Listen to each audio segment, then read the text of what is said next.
Well, happy Monday morning, friends. Mark Holmes here with my buddy Cowboy Joe Boob, as well as Joe Bear in the house. And as always, I want to say thank you all for watching, commenting, subscribing, and being part of the Joe Boo Sports Report. Without you guys, as well as you ladies, you know that this literally does not work. So let's get open for business here, and let's wake up the football gods here. It is Monday, week number 2 of being able to franchise tag players. Thus far, nobody, and I mean nobody, has been franchise tagged just yet.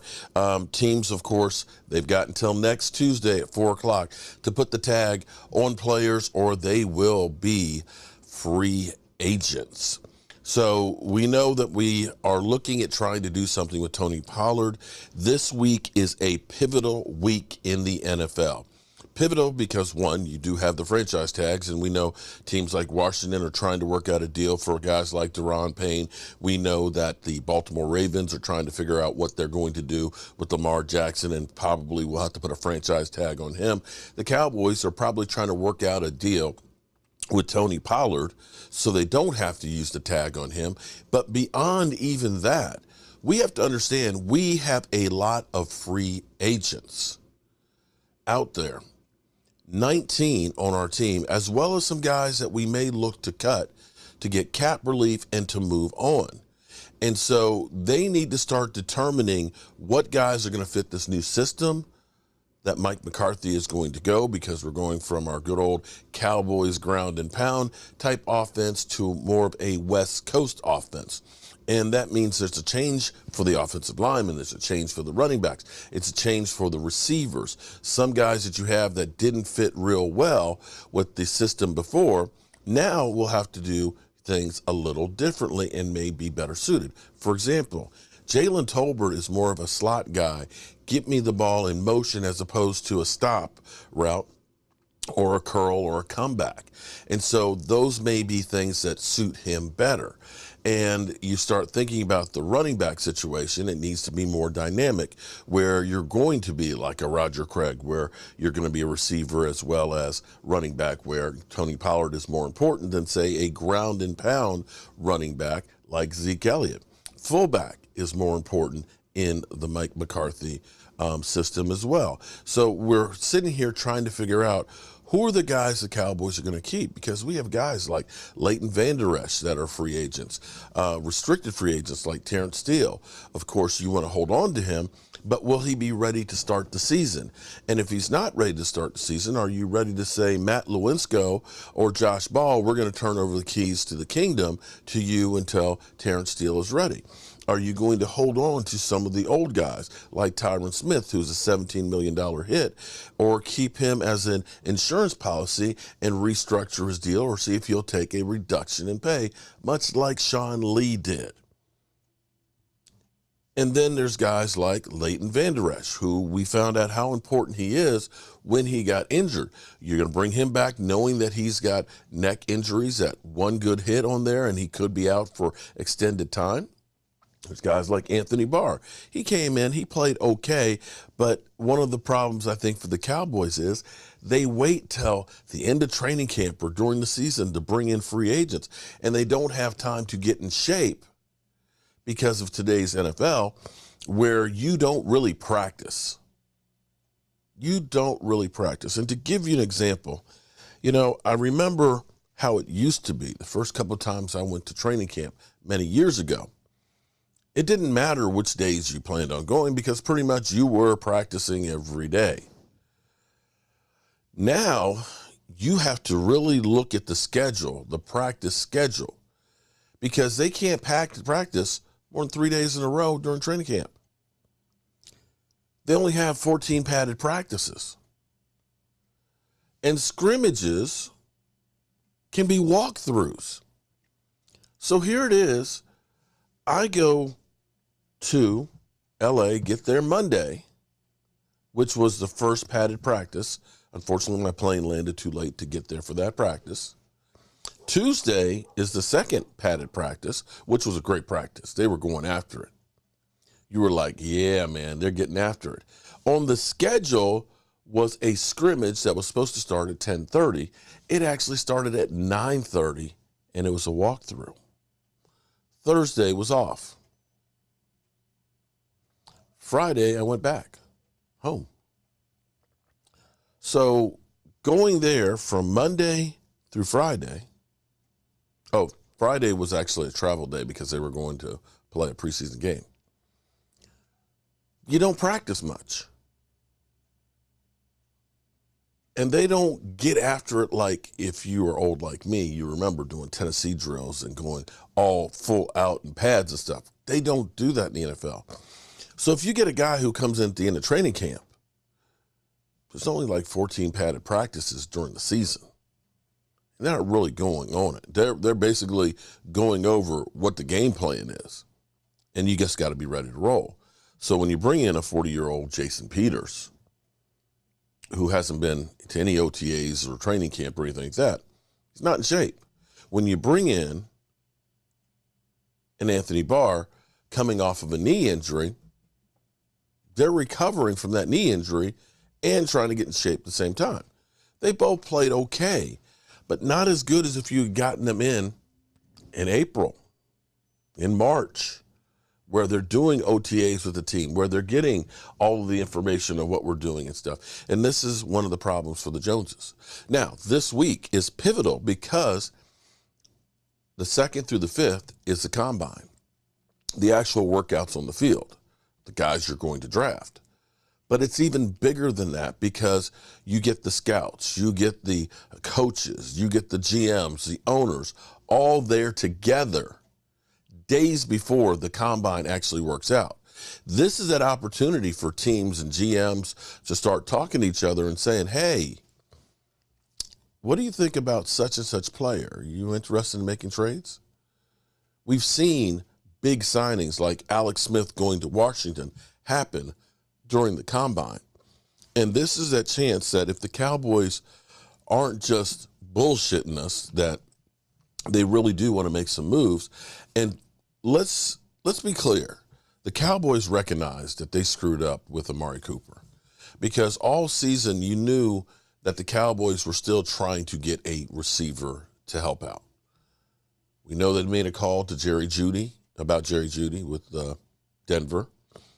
We know that we tried to get Brandon Cooks. We tried to get Odell. We ended up getting T.Y. Hilton. So it's not a stretch to think that the Cowboys aren't in the market to get a receiver. The question will be is how much are they going to be willing to pay for that? Now, this is an opportunity for the Cowboys to talk to the Buffalo Bills about Stephon Diggs, who we know that his brother has been all in on trying to get him. We know CeeDee Lamb is like, we need more weapons for Dak, as well as for himself, because if he gets another weapon on the other side, things will get a little easier for him. So you know that the Cardinals have DeAndre Hopkins that we hear may be on the trading block. And so this week is when those discussions under the table will be kind of talked about of possible guys that you want to try and make a move for. Also, you'll have the agents there with the players. So this is where the agent is going to have to come up with a number for Zeke Elliott, to kind of say to the Cowboys, hey, here's what we want to do. And, does Zeke want to go out there and say, screw the Cowboys? I'm just going to go out and get as much money as I can because I don't have much time left in the NFL, which is a possibility. So the work is really going to happen this week. As well as evaluating the combine. We know there's going to be some workout warriors that are going to have workouts that take them to the roof. And to me, in my mind, the combine is a tool, but it's not the be-all, end-all for a player. You got to say that this is 20% of what you're doing. If you got a guy who wows you in the combine, but you look at what he did in college as far as a player, you may look and say, well, this is a guy maybe I can produce and make better. But ultimately, it's not about being able to run a 40 in a straight line. Most of football is handled right here and right here. So definitely this week is pivotal And this may give us an indication of what the Cowboys' plans are, because beyond just all of this, they have to decide on which of these players they want to keep. They have to get some more capital, so they're going to have to release some people between now and the 15th of March and or restructure some contracts to get that relief. And if they're looking to sign some of those guys, they need a little bit more. So we'll see where all this goes. Let's also think about the possibility of guys like Jalen Ramsey. And my question is, has Jalen Ramsey's trade value maybe shrunk a little bit? Because teams already know he's going to want a new deal. Also, he's coming off of an injury year where his numbers came back down to earth. Is he still a top 5? Now, we know what the Rams gave up to get him, but I don't think they're going to get that much like they did to get rid of him. Well, he was 1 year into a 5-year extension. He had 4 years left under contract. Now he's got 3. When you look at the cash payout over the next 3 years, I could see why he wants more. But you gave up a ton to get him, and you look at his contract, Chris. It's not unfavorable for the Rams to keep him. Like, why would you want to move on from him if he's still an elite corner? And I know he's had some lapses at times, but he's still an elite corner. Yeah. The cash payouts over the next 3 years are team-friendly. I think the reality is he wants more. They don't want to give it to him. So they're going to trade him before it gets as ugly as it did between him and the Jaguars. Yeah, I mean, that's my theory. I don't disagree with your theory. I mean, it definitely looks like that, at least at face value to a degree. And the fact that I think they're looking at, maybe changing their team over and starting to get a little more, young and developed guys and start to go that route a little bit. So Jalen Ramsey is a guy that you look at to what you just said. He's still a top corner in football. And I'm not going to say he's top 5 anymore in the league, but damn, he's still, not far off that. Let alone, I think he's a guy that, like we've seen some other great secondary players in history too, Charles Woodson. I think he could play, Rod Woodson, him too. I think he could play some safety. He's such a great tackler. We see him do it basically now. He moves all around the football field. So I think there's probably a little bit of, hey, we got to rebuild the team. Hey, he might ask for more money to the point you're making. And then, hey, there's still value for this guy out there. And I think between all those things, I wouldn't be shocked to see Jalen Ramsey get traded here sometime soon either. It's just got to be confusing if you're a Rams fan because, again, F them picks. We made the major investment to get the guy. We have him. Why are we moving on?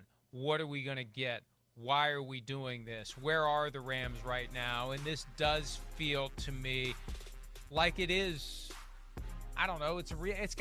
They are paying the bill for the Super Bowl they won. This is just part of the process. Last season was part of it, and this season is going to be part of it, Chris. They are regrouping. Rebuilding, regrouping, reloading, whatever. They won the Super Bowl. They have the trophy, and this is the backside of it, given the way they went about it. It wasn't the culmination of a team they gradually built. They went all in. They made drastic changes. They got what they wanted, and now they're dealing with the aftermath, plain and simple. No, you're right. They are, and it's going to be, I think, a little time here. You're seeing the aftermath. It looks like they're going to maybe change over the roster. We saw major changes to the coaching staff in certain positions. So be interested to see where this goes. And be interested, too, I am a little surprised Jalen Ramsey. I understand the number might not be what he wants, but it's still top of the market, right? That's where I'm like, again, I know we don't know this, but you're right. We heard those rumors before the year where I just go, man, new contract already at the early phases here, and certainly a part of your career where – hey, it's not going uphill anymore. We're not there. We're plateauing or at least going downhill a little bit. Be interesting to see what Jalen Ramsey can command out there and if he does get a new contract with another team. $17 million this year, $18.5 million next year, $19.5 million in 2025. Remember, the cap keeps going up. The top of the market is still kind of languishing around 21. I mean, this just may be a play to stretch that rubber band even farther, to get it to 22, 23, 24. Why not me? Why not now?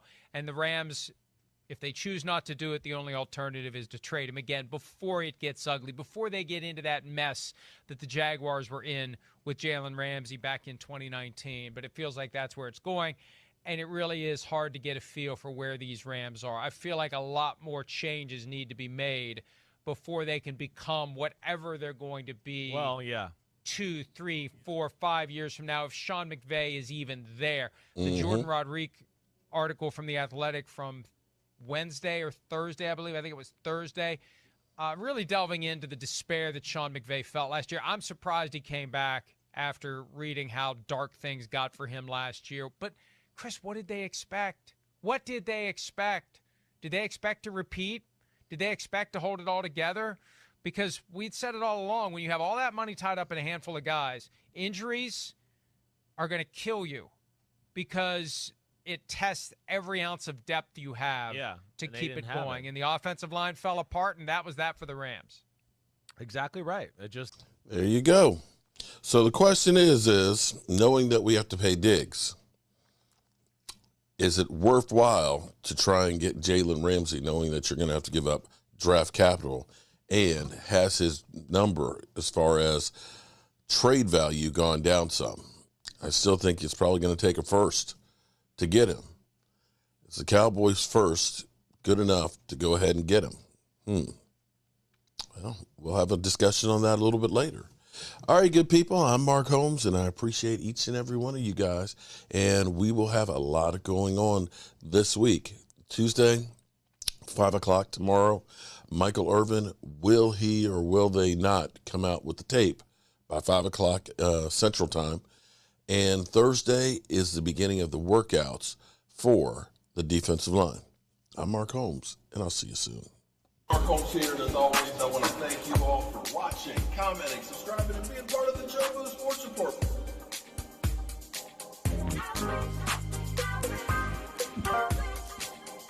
You did one hell of a job, and the only thing else I got to say is, how about them Cowboys?